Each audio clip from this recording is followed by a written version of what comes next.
નમસ્કાર મિત્રો, શ્રીમદ ભગવદ્ ગીતાની આ પવિત્ર યાત્રામાં તમારું ફરી એકવાર સ્વાગત છે। હું કિશન કડિયા અને તમે જોઈ રહ્યા છો મારી યુટ્યુબ ચેનલ પુષ્ટિપથ 8।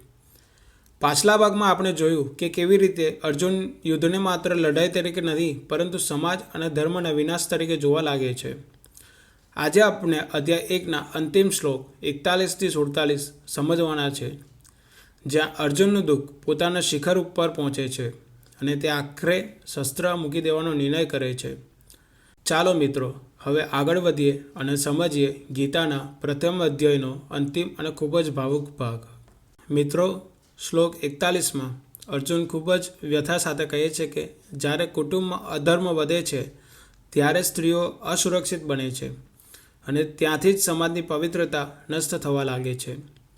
અર્જુન અહીં ફક્ત યુદ્ધ વિશે નથી બોલતો, તે સમાજના મૂળને બચાવવા માંગે છે। પછી તે કહે છે કે જ્યારે સંતાનની ઓળખ બગડે છે ત્યારે પિતૃઓ પણ અશાંતિ સર્જાય છે, કુટુંબની પરંપરા તૂટે છે અને જે વિધિ વિધાન પેઢી દર પેઢી ચાલતા આવ્યા છે તે બધું નષ્ટ થઈ જાય છે। શ્લોક 41 અને 44માં અર્જુન સ્પષ્ટ કરે છે કે જ્યારે કુટુંબનો નાશ થાય છે ત્યારે સમાજ ધીમે ધીમે અધર્મ તરફ વળે છે। આવા લોકો માટે સ્વર્ગ પણ દૂર થઈ જાય છે અને જીવનમાં સતત દુઃખ જ રહે છે।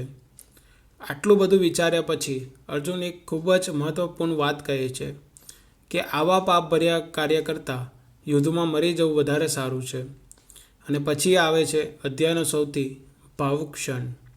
શ્લોક 46 અને 47માં અર્જુન પોતાનું ધનુષ અને બાણ મૂકી દે છે। તે કહે છે કે હું લડી શકતો નથી। તેનું મન શોકથી ભરાઈ જાય છે, શરીર થાકી જાય છે અને તે રથ પર બેસી જાય છે। અહીં ગીતાનો પ્રથમ અધ્યાય પૂર્ણ થાય છે, એક યોદ્ધાની હારથી નહીં પરંતુ એક માનવીના આંતરિક સંઘર્ષથી। અહીંયાથી જ શ્રી કૃષ્ણના દિવ્ય જ્ઞાનની શરૂઆત થવાની છે। મિત્રો, આ સાથે પૂર્ણ થાય છે શ્રીમદ ભગવદ્ ગીતાનો પ્રથમ અધ્યાય, અર્જુન વિષાદ યોગ।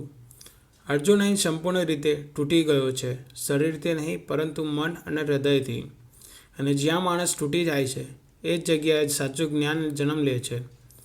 આગળના અધ્યાયમાં શ્રી કૃષ્ણ અર્જુનને જીવન, આત્મા અને કર્મનું સાચું રહસ્ય સમજાવશે। જો તમે અધ્યાય 2 સાથે આગળ વધવા માંગતા હોય તો નીચે કમેન્ટમાં લખજો અધ્યાય 2। વિડીયો ગમ્યો હોય તો લાઈક કરજો અને તમારા મિત્રો અને પરિવાર સાથે શેર કરજો અને ચેનલને સબસ્ક્રાઈબ ના કર્યું હોય તો સબસ્ક્રાઈબ કરી દેજો। આપ સૌનો ખૂબ ખૂબ આભાર। જય શ્રી કૃષ્ણ।